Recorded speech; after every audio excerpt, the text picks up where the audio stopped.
స్థిరమైన జీవితాన్ని జీవించాలి. కొంతమంది స్థిరంగా ఉండరు, బాప్తిసం పొందుతారు, స్థిరంగా ఉండరు. ఎందుకు స్థిరంగా ఉండరు? వాళ్ళు ఎంచుకున్న మార్గానికి సరైనటువంటి స్థితిగతులు ఇక్కడ దొరకనప్పుడు వాళ్ళు స్థిరంగా ఉండలేరు అన్నమాట. వాళ్ళ ఆలోచనలు వేరుగా ఉంటాయి, వాళ్ళ వాళ్ళ యొక్క తీరు, వాళ్ళ పద్ధతులు వేరుగా ఉంటాయి.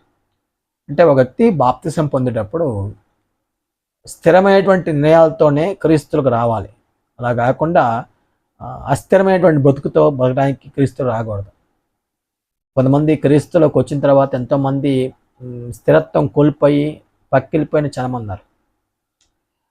స్థిరత్వాన్ని కోల్పోకూడదు. ఒకసారి క్రీస్తులోకి వచ్చిన తర్వాత ఆ చెప్పే వ్యక్తి కూడా క్రీస్తులోకి వచ్చే వ్యక్తికి సరైనటువంటి స్పష్టమైన అవగాహన ఇవ్వగలగాలి. ఈరోజు బోధ జరగట్లా, జరిగేదంతా కూడా అబద్ధాన్ని ఈజీగా చెప్పేస్తున్నారు. నువ్వు దేవుడిని నమ్ముకో, నీకు దేవుడు సహాయం చేస్తాడు, నువ్వు బాప్తిసం పొందు, నువ్వు పరలోకి వెళ్తావు, ఇదే బోధ. ఆ వ్యక్తికి ఏంది, బాప్తిసం పొందితే దేవుడు పరలోకి వేస్తాడు, ఇదే బాప్తిసం పొందితే పరలోకి వేస్తాడని ఎవరు చెప్పారు? ఏమండి, బాప్తిసం పొందితే పరలోకి వేస్తాడని బైబిల్లో ఎక్కడ ఉంది? బాప్తిసం పొందితే రక్షణ పొందుతావు, అంటే నీ పాపాలు క్షమింపబడతాయి. నీ పాపములు క్షమింపబడి యేసుక్రీస్తు రక్తంలో నువ్వు కడగబడటం వల్ల దేవుడు నువ్వు చేసిన పాపాలు క్షమిస్తాడు. అది నీ విశ్వాస నీ హృదయాన్ని బట్టి. నీ హృదయం సరిగా లేదనుకో, నీ పాపాలు క్షమింపబడవు, నువ్వు నీళ్ళలో మునిగి లేస్తావు అంతే. నీళ్ళలో మునిగి లేసేంత మాత్రాన పాప క్షమింపబడతాయా? కాదు. నీ హృదయం సరిగా లేకపోతే దేవుడు నీ హృదయాన్ని చూస్తాడు. నీ హృదయం సరిగా లేకపోతే దేవుడు నీ పాపాలు క్షమించడు. ఇది అర్థం కాదు చాలా మందికి. బాప్తిసం పొందితే చాలు, బాప్తిసం పొందితే చాలు అంటే, బాప్తిసం పొందితే నీ హృదయం సరిగా లేకపోతే, నీ మనసు సరిగా లేకపోతే దేవుడు మనం చేసే పాప క్షమిస్తాడా? అంటే ఒక వ్యక్తిని వాక్యం చెప్పి బాప్తిసం ఇచ్చే విషయంలో సువార్థికుడికి కూడా కొంత అవగాహన ఉండాలి. ఈ వ్యక్తి పరిస్థితి ఎలా ఉంది, ఇతని వైఖరి ఎలా ఉంది, ఇతని ఆలోచన మీద ఎలా ఉంది. ఆ బోధ చెప్పేటప్పుడు క్రమంగా బోధ చెప్పాలి, విషయాల్ని క్షుణ్ణంగా చెప్పాలి, తన బాధ్యతగా తనన్నీ చెప్పాలి. అతను తొలగిపోవటము, స్థిరంగా ఉండటం అనేది అతని వ్యక్తిగత సంబంధించిన విషయం అది. కానీ చెప్పే వ్యక్తి ఎలా ఉండాలి? పర్ఫెక్ట్గా క్రమంగా ఆ వ్యక్తికి బోధ కరెక్ట్గా చెప్పాలి. ఏదో 2 మాటలు చెప్పేసి యేసు దేవుడు కుమారుడు ఒప్పుకో, నువ్వు పరలోకి వెళ్ళిపోతావు, నువ్వు దేవుడిని నీకు చేర్చుకుంటాడు, నువ్వు రక్షణ పొందుతావు అని చెబితే అతను యొక్క రక్షణ ఎలాగొచ్చింది? దేవుడి దగ్గర నుంచి దేవుడు అతనికి ఎలా ఇస్తాడు పరలోకాన్ని? అంటే చాలా ఈజీగా బాప్తిసం ఇచ్చేస్తున్నారు చాలామంది, చాలా ఈజీగా బాప్తిసం ఇచ్చేస్తున్నారు. ఆ రోజుల్లో యూదుల అవగాహన వేరు. యూదులకి దేవుడు అంటే భక్తి ఉంది, విశ్వాసం ఉంది. శాస్త్రులు, పరిసయ్యులు, ధర్మశాస్త్రోపదేశకులు వాళ్ళు వేషాలకు జీవించరేమో కానీ జనులు బాగున్నారు. ఆత్మ సంబంధంగా వాళ్ళు తెలుసుకున్న విషయాలు, కొన్ని విషయాలు వాళ్ళు ఆత్మీయంగా వాళ్ళ విశ్వాసాన్ని వాళ్ళు కొనసాగిస్తున్నారు. తండ్రి దేవుడి గురించి అవగాహన ఉంది, కొంత పితరుల గురించి అవగాహన ఉంది. వాళ్ళకి అవగాహన లేని విషయం ఏంది?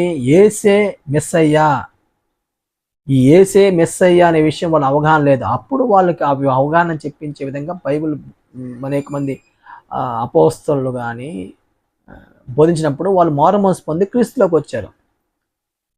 ఈరోజు మనకి అవగాహన ఏముంది? ఒక వ్యక్తికి అవగాహన ఏముంది? క్రీస్తులో బాప్తిసం పొందే వ్యక్తికి అవగాహన లేకుండా బాప్తిసం ఇస్తే సంవత్సరం వస్తాడు, సంవత్సరం తర్వాత ఇంకా ఆరాధన లేదు, ఏం లేదు, వెళ్ళిపోతారు. ఇంకా వాళ్ళు మళ్ళీ లోకంలో కలిసిపోతారు. అందువల్ల అవగాహన పొందేట్లుగా ఒక వ్యక్తికి బోధ జరగాలి, బోధించాలి. ఆ వినే వ్యక్తి కూడా స్థిరమైనటువంటి నిరీక్షణతో ఉండేట్లుగానే జీవితాన్ని కట్టుకోవడానికి తన యొక్క ఆలోచన ఉండాలి.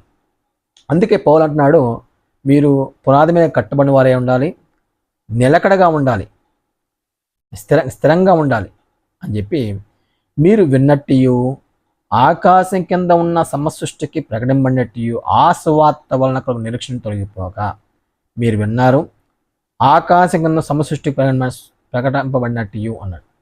అంటే ఈ సువార్త పౌలు అంటే కొలసాలో ఉన్నటువంటి సంఘ సభ్యులకు పౌలు ఉత్తర సమయానికి సమసృష్టికి ఈ సువార్త ప్రకటనబడుతూ ఉంది. అందుకే ఏమంటున్నాడంటే, మీరు విన్నారు, సమసృష్టికి సువార్త ప్రకటింపబడింది. ఈ సువార్త వలన కలుగు నిరీక్షణ నుండి మీరు తొలగిపోవద్దు. సువార్త వలన కలుగు నిరీక్షణ నుండి మీరు తొలగిపోవద్దు అని చెప్పి చెబుతున్నాడు. మీరు స్థిరంగా ఉండండి, తొలగిపోవద్దు, విశ్వాసమందు నిలిచి ఉండండి అని చెప్పి, ఈ విశ్వాసం నిలిచి ఉంటే ఇది మీకు కలిగిద్ది. యేసుక్రీస్తు యొక్క రాజ్యంలో మీరు స్థానం కలిగిన వారుగా ఉంటారు, పరిశుద్ధులుగా ఉంటారు, నిర్దోషులుగా ఉంటారు, తండ్రి ఏట మీరు నిలబడతారు అనే విషయాన్ని పౌలు జ్ఞాపకం చేస్తున్నారు. అంటే ఇక్కడ మనం ఆలోచన చేస్తే సువార్త వలన నిరీక్షణ తొలగిపోకూడదు. సువార్త మనకు నిరీక్షణ కలగజేస్తుంది, మన నిరీక్షణతో బతికేట్లుగా జీవింపు చేస్తుంది. ఆ సువార్త నుండి మనం తొలగిపో